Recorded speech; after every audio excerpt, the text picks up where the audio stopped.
Assalamu alaikum wa rahmatullahi wa barakatuhu. Islamic law, injunctions on family life.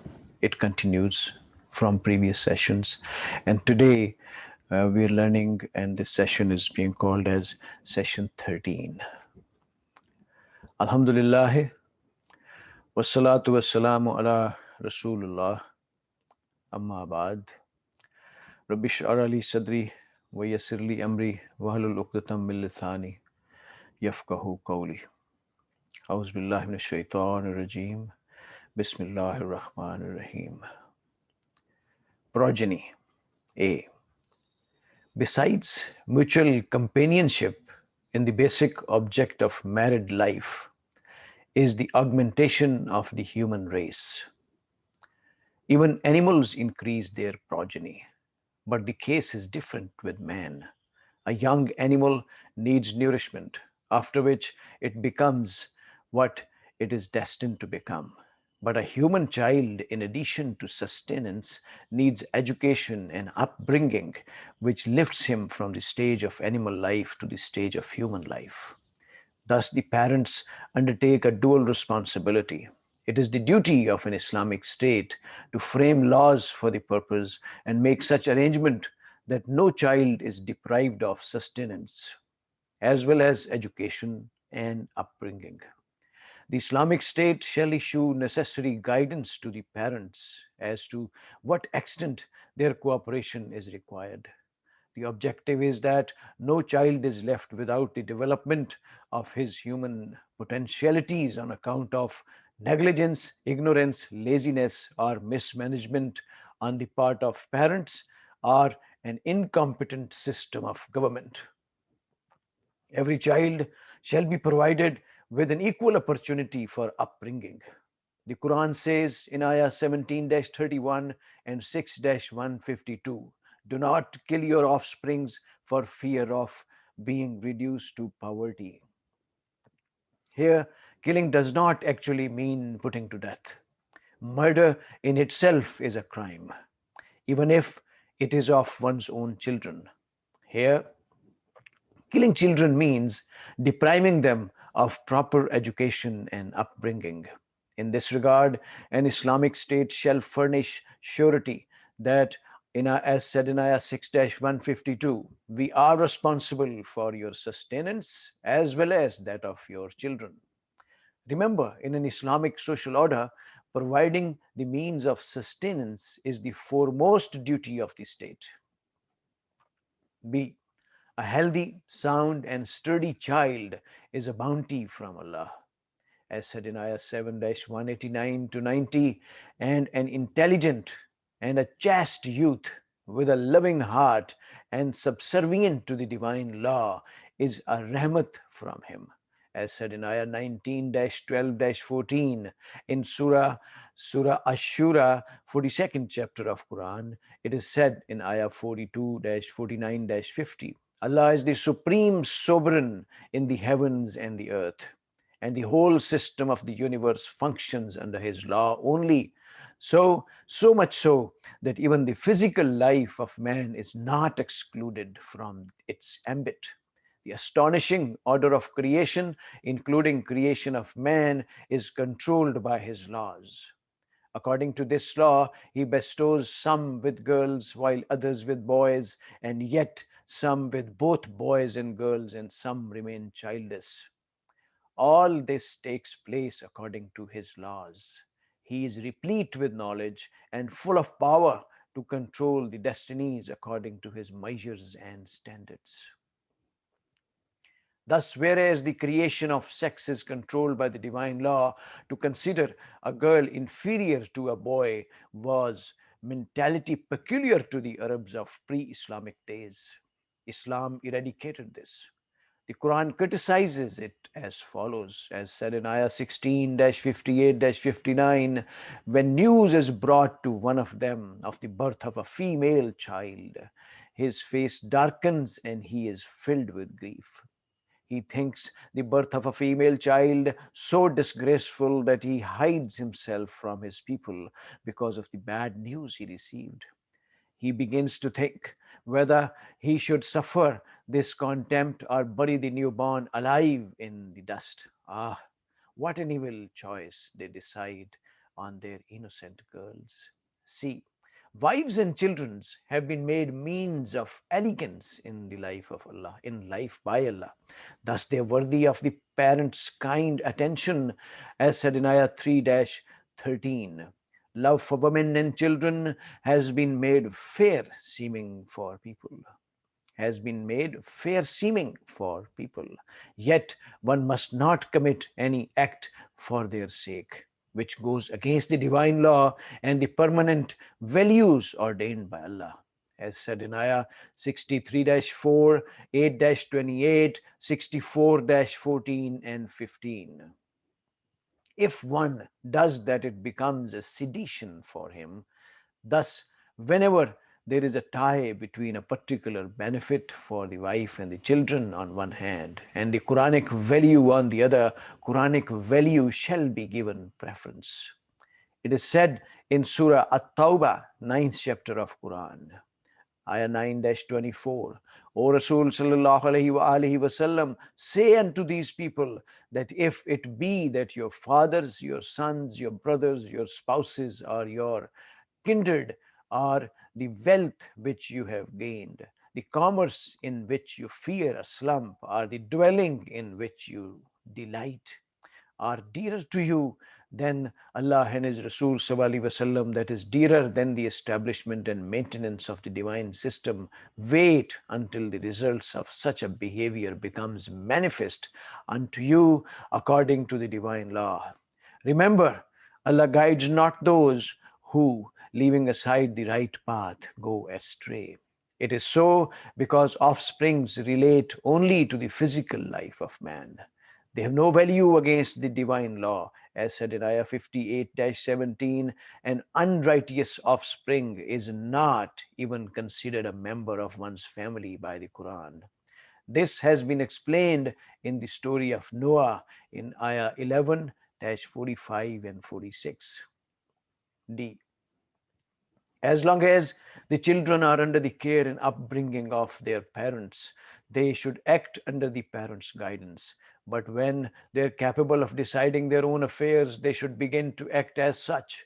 The maxim to obey the parent is a duty that has not been ordained by Quran. That has not been ordained by Quran. The Quran has repeatedly asked only to do good to the parents, as said in Ayah 4-36. The Quran states in Ayah 36-68, if we grant long life to any, we reduce him to an abject state in creation. Man begins to forget what already was in his knowledge, as said in Ayah 16-70. As such, his condition becomes pitiable.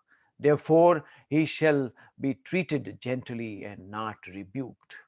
Then it is said in Surah Bani Israel, 17th chapter of Quran, in ayah 17-23 and 24, the Rabb has decreed that you should be subservient to none but Allah.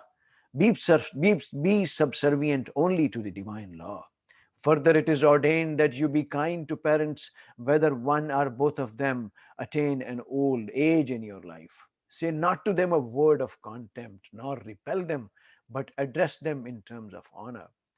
When they were youthful and active, they provided you with the sustenance in addition to their own. And now they have become old and are not capable of earning. It is your duty to make good their deficiency. Give them protection with all the affection, as they did when you were young, and say, my Rabb, enable me to provide them with means of nourishment as they had cherished me in my childhood. To look after the young is even practiced by the lower animals, but the practice of looking after the parents in old age is peculiar only to a human being. This is why he has been instructed as such. But if the parents are following the wrong path, it should be brought to their notice. There has been made clear, this has been made clear in the story of Abraham, as said in ayah 19-45, 41 to 45. E. It is essential for an Islamic government neither to leave the small children at uncared for the mercy of their parents, nor to leave the aged parents uncared for and dependent on their offsprings to the extent that they have become the object of scorn and degradation. For this, an Islamic state ought to provide proper guidance and make the necessary arrangements. Orphans. The basic meaning of the word yatim, that is orphan, is the one who somehow or the other is left alone and is helpless in society. He may be of any age, but in the context of the subject under discussion, yatim shall mean the children who, whose father or both parents have died.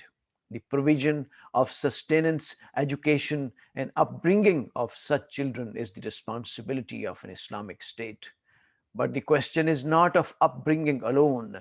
The real problem is that they should be brought up in such a manner that the dignity of their self does not get injured.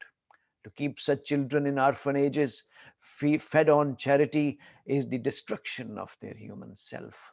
This leads to the downfall of nations. In Surah Al Fajr, 89th chapter of the Quran, it is said that one of the reasons of the destruction of nation is that they do not treat orphans with honor, as said in Ayah 89-17. Thus, the real question is the cultivation of their self respect. They should not be brought under the undue pressure, as said in Ayah 39-9, Ayah 93-9. A satisfactory arrangement for their proper nurturing is essential. They should be treated as your own brethren, as said in Ayah 2-220. They ask thee about orphans, say settling in their problems is a deed that produces good. Hence you live together, and if during the period of mutual living you have but to conduct their affairs with your own, always keep in mind that they are your brethren. Allah knows which of you means their good and which of you creates mischief. You are being given such instructions because without it you could have fallen into difficulties. But Allah wants to make things easy for you. This provision of facilities does not mean that you go on doing what you like without any hindrance. Allah's law of requital is exalted in power, yet it is based on wisdom. Their wealth and property, if there be any, must be protected with utmost care. The one managing their affairs, if he is wealthy enough, should not take any remuneration. But if he is needy, he can take a compensation for it. And when they reach the age of maturity and they become capable of handling their own affairs, their wealth and property should be handed over to them in the presence of witnesses, as said in Ayah 4-5-6. Remember, Allah has made wealth the mainstay of a nation's economy.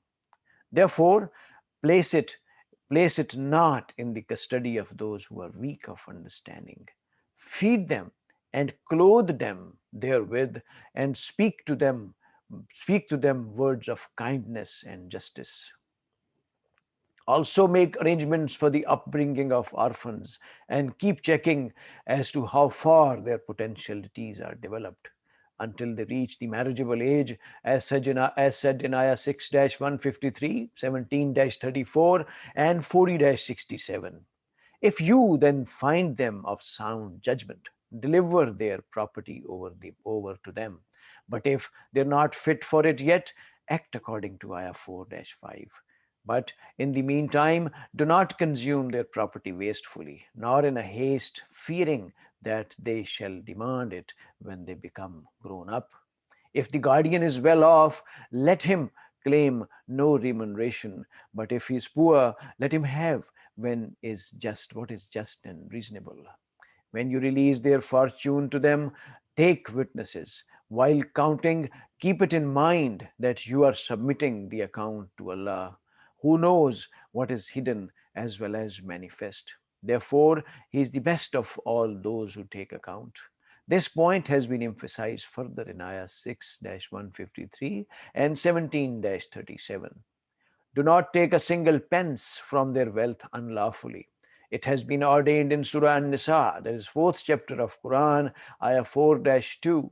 According to this law, no difference remains between your own children and the orphans. Therefore, take care of their rights and benefits like those of your own offsprings.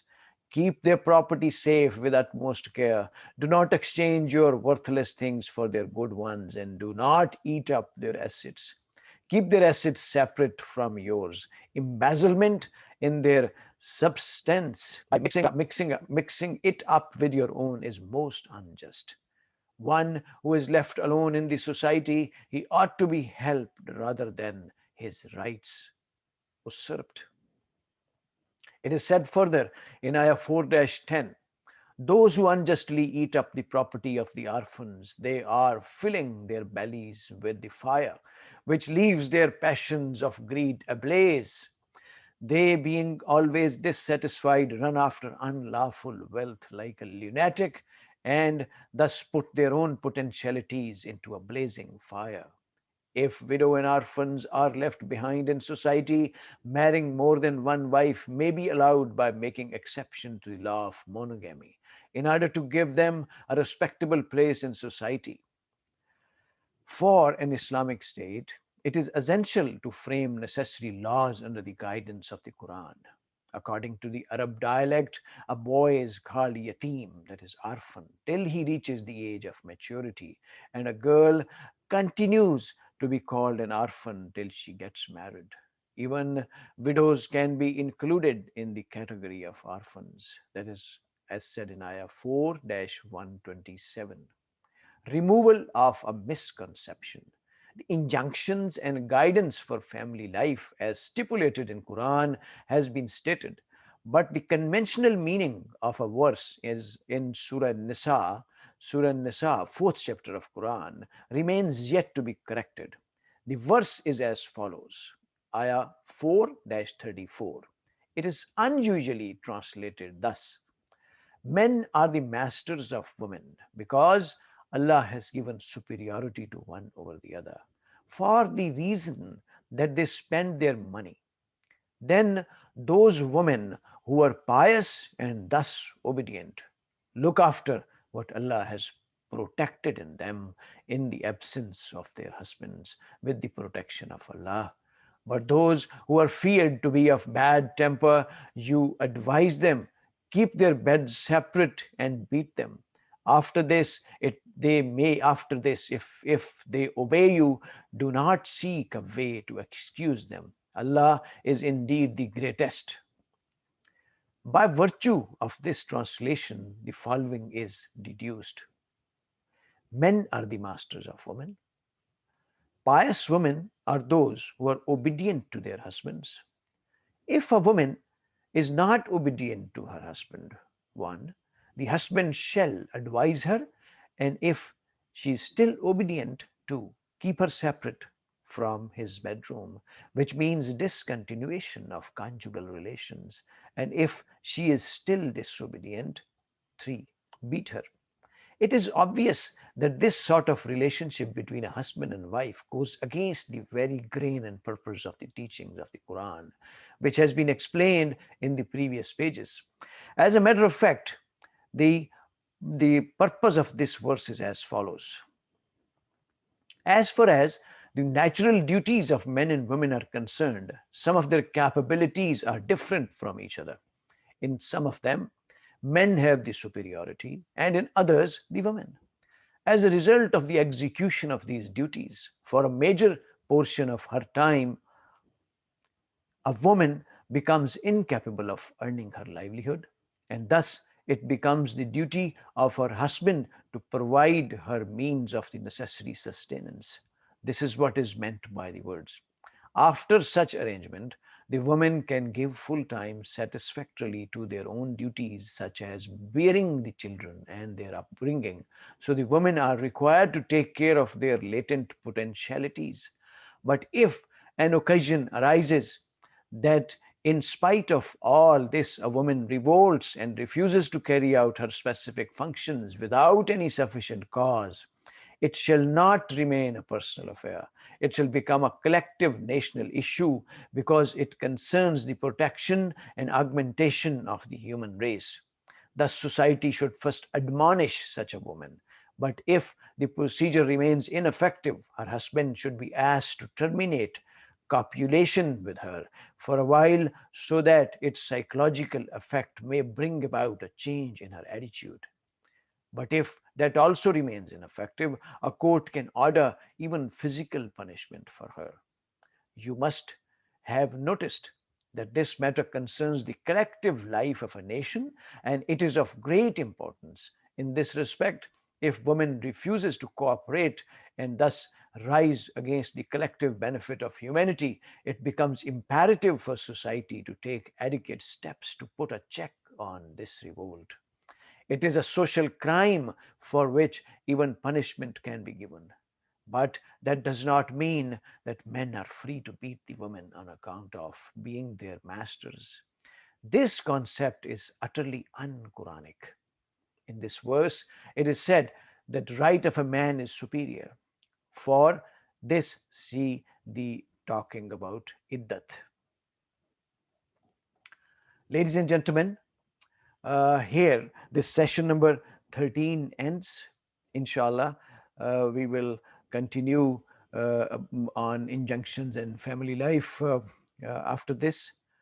Let's pray from Allah subhanahu wa ta'ala that He grants us sufficient wisdom and intellect to understand Islamic law and Quran in true sense and true essence, and grants us the courage and strength to apply it on ourselves, our environment, families, countries, and world as a whole. May Allah subhanahu wa ta'ala be our best guide and protector and bestows us what is best suited for us. Ladies and gentlemen, please take care of yourselves, your kith and kins, your environment as a whole. Until next session, inshallah. Allah Hafiz.